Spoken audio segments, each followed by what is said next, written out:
On November 10th, the Catholic Church honors Saint Leo the Great, Pope of Rome from 440 to 461 and Doctor of the Church. Born around the turn of the 5th century into a Roman aristocratic family, Leo rose early through the ranks of the clergy and became Bishop of Rome at a time of enormous upheaval.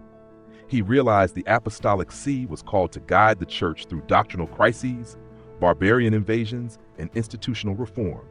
A landmark of his papacy was the Council of Chalcedon in 451, at which the teaching that Christ is one person in two natures, divine and human, was definitively declared. Leo's tome to the Patriarch of Constantinople was a foundation for that teaching. Yet Leo's leadership extended beyond doctrine. When Attila the Hun threatened Rome in 452, it was Pope Leo who met him, and by his voice and presence, helped bring the threat to a halt.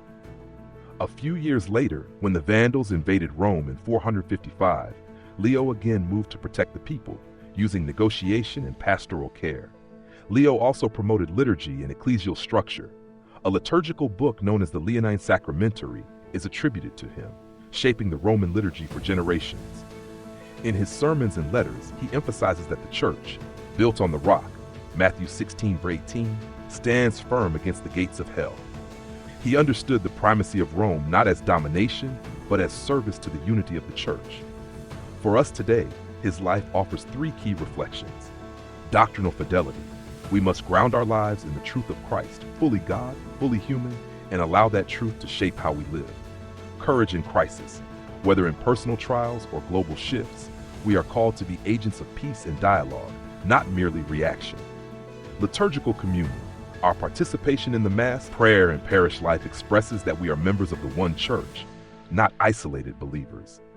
So today consider, how does my faith rest on the rock of Christ? In what ways am I called to courage for unity and peace? Does my liturgical and communal life reflect that I belong to the living Church? May the intercession of Saint Leo the Great help us to be peacemakers, truth bearers, and builders of communion.